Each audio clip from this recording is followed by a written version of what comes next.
Our topic is all about the control of placental development and immunologic acceptance of the conceptus. Placenta is considered the first organ to develop, and it is also considered the largest organ of the fetus. It has various functions such as nutritive, respiratory, excretory, and endocrine functions to the fetus. There are stages of placental development, and we will discuss it one by one. In this picture, you can see the pink color here.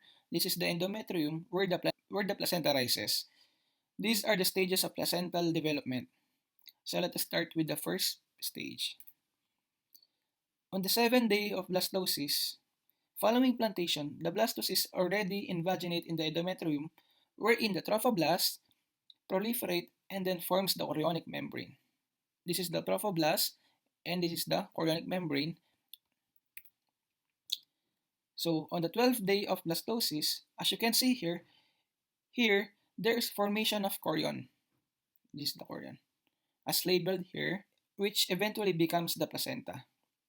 There is blood vessel proliferation in the endometrium to the trophoblast, which makes the uteroplacental blood flow.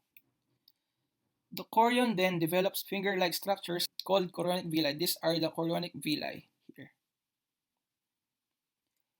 These villi will erode into the endometrium, forming the lacuna here. This lacuna contain the maternal blood flow from the spinal arteries that surround the villi. These spinal arteries contribute to the common disorders of pregnancy, such as preeclampsia, fetal growth restrictions.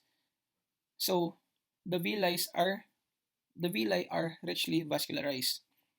In the placenta, maternal and fetal blood components are conducted through the surface of chorionic villi, but maternal and fetal blood streams never mix directly. On the 4th week of embryo, the part of the endometrium that lies between the chorionic villi and the stratum basalis combines to be the decidua basalis. And that surrounding of the uterine cavity face the implanted embryo forms the decidua capsularis here. So, and then chorionic villi and decidua basalis, when combined, they form the dish-shaped placenta. During development, decidua capsularis expand to accommodate the fetus, which eventually fills and stretches the uterine cavity. As developing fetus grows, the villi in the decidua capsularis are compressed and degenerate, and the villi in the decidua basalis increase in number and branch even more profusely. Good morning again. I am Ariana Tolentino, and to continue with our report, now that we have discussed the different stages of how the placenta develops, it is important for us to know that the following structures are essential in the placental development and its regulation. First, we have the decidua. The decidua forms the maternal part of the placenta and remains for the duration of the pregnancy. It is important for hemochorial placentation, in which the maternal blood comes in direct contact with the fetal chorion. We have this process called decidualization, where the endometrial stromal cells differentiate and transform from a secretory endometrium to a decidua. It is needed to allow the trophoblast cells to invade. For hemochorial placental development to happen, trophoblast invasion of the endometrium and spiral arteries are required. There are factors that make this invasion possible. This includes secretion of insulin growth factor 2 by the trophoblast cells and IGF binding 4 secreted by the decidual cells to allow this process to happen. Certain hormones control and regulate the development of the placenta. First, we have HCG, which is released early in pregnancy to prevent the degradation of the corpus luteum and maintain its optimal state of pregnancy. It promotes the formation of new blood vessels to allow maximum blood supply as the placenta grows.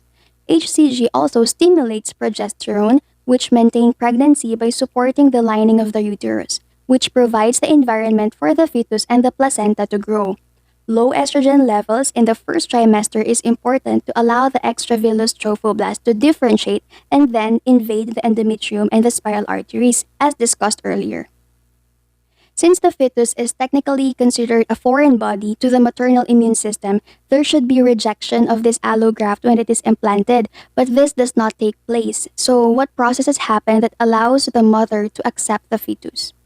First, we have the decidual natural killer cells. These cells accumulate in the decidua and are found in direct contact with the trophoblasts. These cells are unique because they lack the cytotoxic functions that normal NK cells would have, and they are able to dampen the Th17 cells, which are responsible for inflammation. These residual NK cells also express IL-8 and interferon-inducible protein 10. This too binds to the receptors of the trophoblast to allow them to invade the decidua and the spiral arteries, thus promoting vascular growth instead of destroying the trophoblast cells. Next are the decidual macrophages. These macrophages inhibit the typical circulating NK cells from killing during pregnancy. This in turn prevent the NK cells from recognizing and destroying the fetal cells as foreign. When it comes to the fetus also has certain unique mechanisms that allow it to enter into the maternal system. Here are some of these mechanisms. First is the lack of MHC molecules on the trophoblast. Just before implantation happens, there is a general downregulation of most of these MHC class 1A and class 2 molecules. Since these are not expressed, the fetus escapes from being recognized and destroyed by the cytotoxic lymphocytes. Indolemin 2,3 dioxygenase or EDO is an enzyme that degrades the essential amino acid tryptophan.